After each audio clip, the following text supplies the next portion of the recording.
Hello everyone, it's Jules by Jude. I got a small, short little video for you today, tutorial on some alcohol inks and some stamps from our stampers. And as I said, the alcohol inks. We're going to make a small little project of a pendant and maybe some earrings, or even beads if you'd like. So we got, that was our alcohol inks, and this is our stamping pad from Jim Holtz. This is Lucy Clay tool cutter. It's very stiff and it's very sharp. These are your just basic shapes of cutters. They're metal.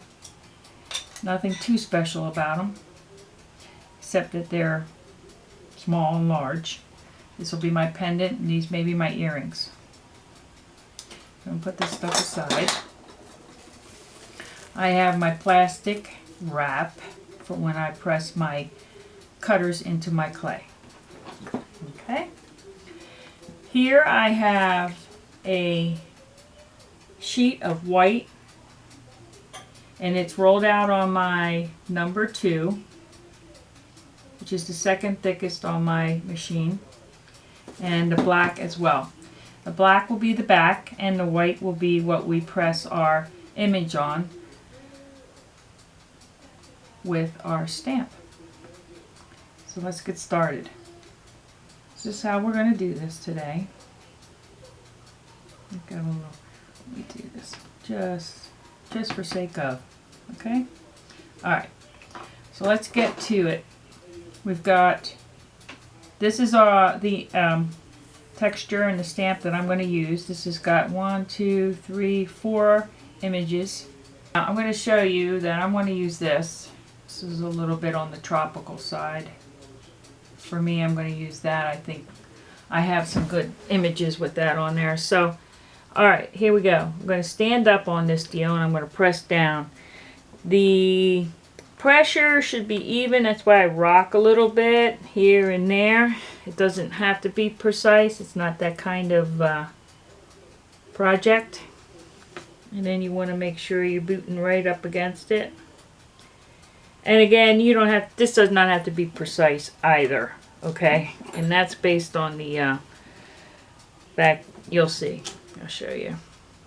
It'll make more sense when you see it. And then just for the edge's sake, I will go this way, because you never know what kind of a bead you can roll out of that, or an earring. Okay, so there we go. All right. Now that we have that, what I'm going to do is take my stamp pad, and these are sold in Michael's, probably Hobby Lobby. I'm not sure about Joann's, maybe the big Joann's. And this is like a Velcro, and you just take your little pieces of cotton. Now you can do this with, I'm going to be honest with you, cotton balls, sponges, let's see, what else? Q-tips, all sorts of material that's similar to this. But this gives you a little bit of a choice here where you can add, now I'm going to mix these colors on this pad. So you can add these colors all together, like all at once. Whereas maybe with some of those other techniques I just described, you might only be able to use one color on each two,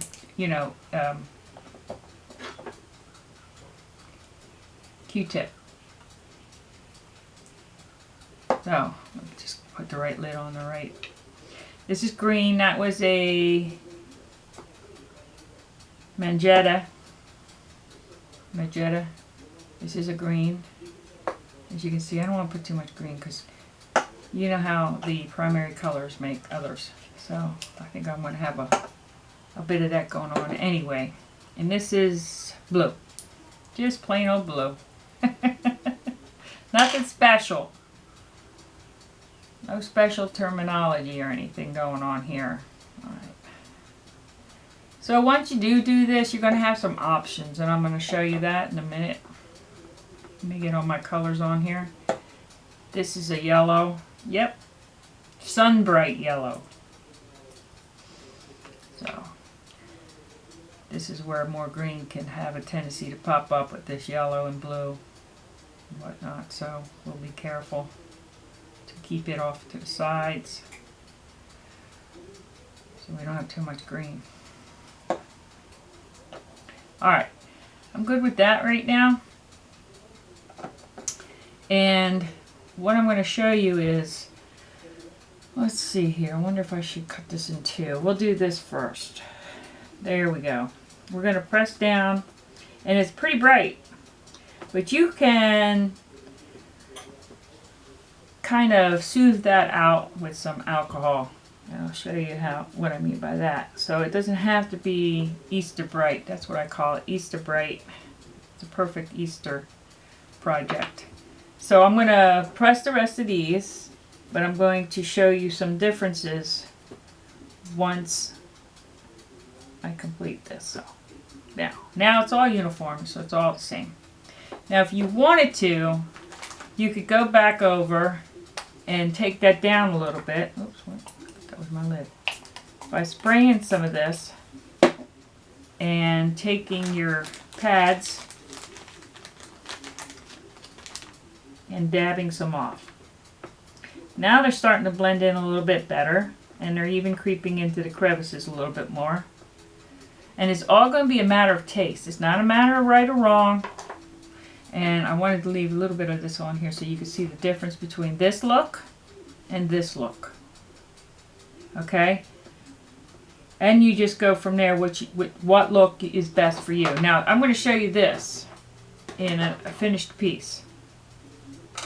And that's kind of what that comes out looking like. And there's nothing wrong with that. I like that all day long. There's nothing wrong with that. It's just a matter of technique, preference, what you're going for. So I'm going to finish this off because I do kind of like that.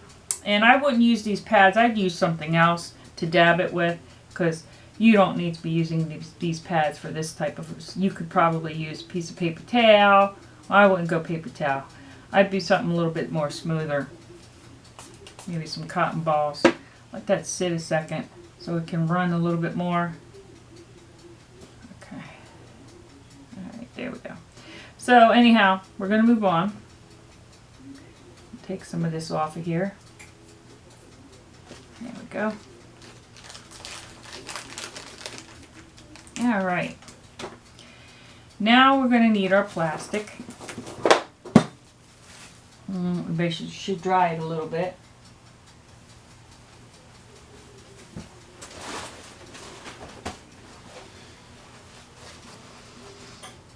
I can see that it's still a little bit, so I'm just gonna clean up these sides a little bit so it looks better. There we go. Come on, dry. Alcohol inks usually dry very quickly, so you're usually not waiting too long. Now this is I'm gonna stretch this out a little bit, and some projects you can do this with, others you cannot. But alcohol inks, you'll be alright. I don't think it's going to lift the ink up off the clay. And that would be the issue, lifting the ink up off the clay. Alright. Now, first I'm going to do my pendant. And then I could maybe do some earrings. Or even some beads. And I'll show you a few of all three. Okay? So, the next thing I want to do, if it's my pendant is hanging from this top, this would be where my hole is, and this is the bottom, okay? I'd want my pattern to fit in there accordingly. So if I want these leaves to come up around like this, then that's how I would do it, okay? I'd have the bottom of the leaf and then going up, and same as my cutter, you see? Now you don't always have to do this way. Some of your designs may be all wacky, and it doesn't really matter what's what. And in leaves, that you could probably be safe with that. But me, I'd like to have it just like that. Okay. So what I'm going to do is, since I've already decided that, I'm going to get my black sheet. All right. Before I make any more major decisions pertaining to the piece. This is my backing. All right. And just for safety purposes, I'm going to put some glue. Now glue is what? Glue is liquid poly clay. It's a clear liquid poly clay. And it's a binder for, it's really just clay in a liquid form. So what I'm doing is joining these two together. And probably a few people saying, well, you don't need to do that. And I don't need to do that. I don't need to put this on there. But since I'm only going to cut them together instead of pressing them together per se, I want to put a little bit of extra strength on there to make sure that they bond. That's pretty much what I'm doing. I'm making sure they bond. Okay? Now I have the black on the back, and I have my veneer or my white sheet stamped and alcohol on it. And now I'm going to put my plastic back on. And I already know I want this area, so I'm going to go back there. And I'm going to do exactly what we talked about. Make sure you're on the clay. I'm probably just really saying that to myself because oftentimes, believe it or not, I'm not on the clay. So there you go. I have that. Now before I move it any further, why not push in some cutters for the earrings? And with this one, you know, the cutter is so small that you're really just getting either some color in there and maybe a leaf or two. You know, nothing too... I'm going to go this way. Alright. Now I'm going to lift it because I want to show you that it has cut completely through. And now you have your pieces. So now you have your piece. Where's that little one? Alright. Okay. Now you can put a hole in here, which I will do right now. Oop, there's the set already done. Okay? And that's like a beginner hole, because you know you may have to push that through again.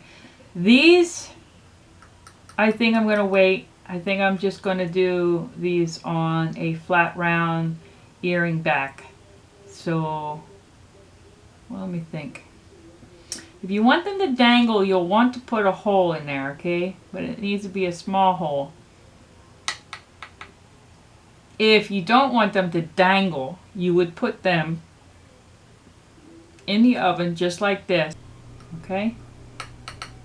So, I think what I'll do is I'll wait so that I can get a smaller, well, let me see. I don't have to wait. I think I'm going to go ahead and do it. There you go. Now they might really need a... There you go. They're through. Now I'll bake that for 45 minutes on 275. And then I'll give them a little buff. Maybe a little bit of the resin, Renaissance wax, which is this here. Okay, you just rub that on there and buff it off. Put my jump rings in. And then I'll show you how to make a bead real quick here too, like a round bead. So let's do that. Almost forgot about that. So what we'll do is we will take a piece of black. Just in case the black seeps through, probably would be best. Okay. Now, there's many ways of making beads. So here we go. Alright. Just like so. Okay.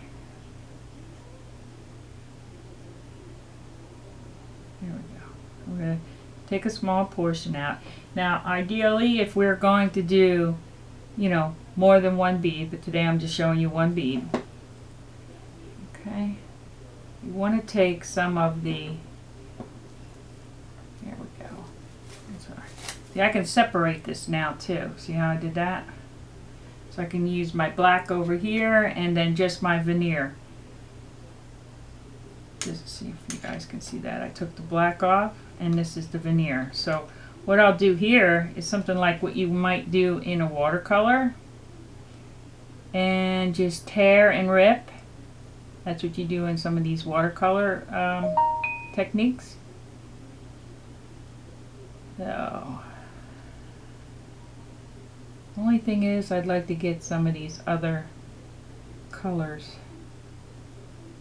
There we go. So you want to plan that. You know, you want to say, hey, I want some of these other colors to pop out.